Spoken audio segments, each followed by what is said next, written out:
Salut à tous, on se retrouve aujourd'hui pour la traditionnelle vidéo flop de fin d'année. La vidéo top arrive très vite également. Cette année, c'est donc l'année de ma reprise sur YouTube. J'ai vu énormément de films cette année. J'ai pas fait une critique de tous les films, notamment de ceux que j'ai vus en début d'année. Donc il se peut qu'il y ait quelques films dans cette sélection dont je n'ai pas fait la critique sur la chaîne. L'objectif, ce n'est pas de reparler en détail des films, vous avez les critiques pour ça, mais c'est de vous donner mon classement en fin d'année, très personnel évidemment, des films qui m'ont le plus déçu en 2024. On commence avec le numéro 10, Mufasa.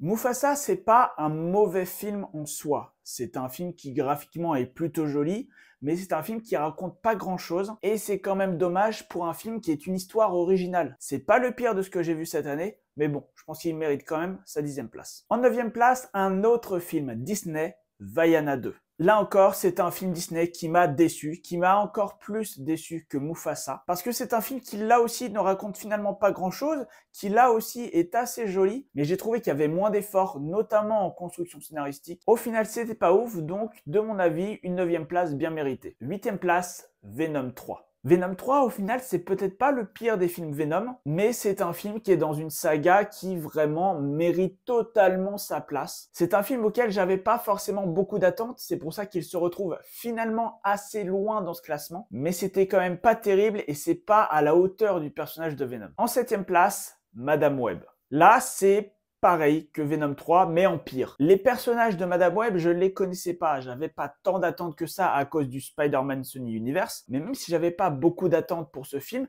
ça reste quand même une énorme déception parce qu'il y a tellement de ratés dans ce film. Mais il y a au moins un bon point à souligner de ce film, c'est la présence de Sydney Sweeney. Vous saurez pourquoi je dis ça en voyant la vidéo top. En 6e place, Joker 2.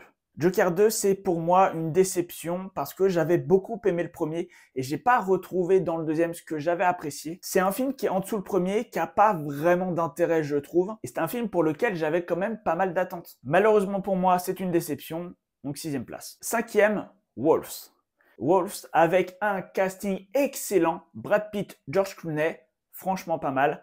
En plus distribué sur Apple TV+, qui sont quand même coutumiers des bons films et des bonnes séries, là c'était vraiment pas ouf. À part le duo, il y a vraiment rien à retirer. Un film où par ce casting j'avais quand même quelques petites attentes, j'ai été très déçu. 4e position, Uglies.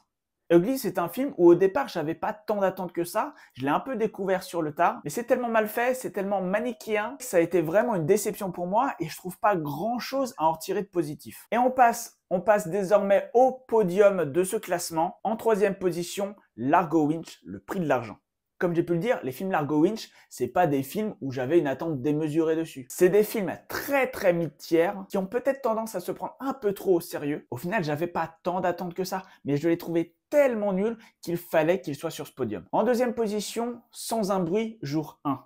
C'est l'une de mes plus grosses déceptions de l'année parce que la saga Sans un bruit, je l'adore. Sans un bruit 1 et Sans un bruit 2, c'est des films que je trouve magnifiques, très bien réalisés, très bien faits. L'histoire, les personnages sont vraiment cool, sont vraiment très intéressants et j'ai trouvé que ce Sans un bruit jour 1 était assez insipide. Vraiment, c'est un film qui m'a beaucoup déçu parce qu'il en est assez prévisible, il en est assez caricatural même. Certains trucs sont assez incompréhensibles, donc 2e place, totalement méritée. Et enfin, la 1re place est attribuée à Furiosa, The Mad Max Saga. C'est un film pour lequel j'avais beaucoup d'attentes et pour lequel j'ai été beaucoup déçu. J'avais beaucoup aimé le dernier film Mad Max et je m'attendais à avoir un truc du même acabit et c'est indéniablement en dessous. En soi, c'est pas un mauvais film, c'est certainement un meilleur film que certains films que j'ai déjà cités dans cette vidéo, mais en l'état, pour moi, personnellement, c'est mon plus gros flop de l'année 2024. Voilà, c'est donc tout pour cette vidéo. J'espère qu'elle vous aura plu. N'hésitez pas, si c'est le cas, à mettre un like et à me le dire dans les commentaires. N'hésitez pas aussi à me dire dans les commentaires le film de l'année qui vous a le plus déçu. On se retrouve très vite pour de nouvelles vidéos, notamment évidemment la vidéo du top. En attendant, portez-vous bien.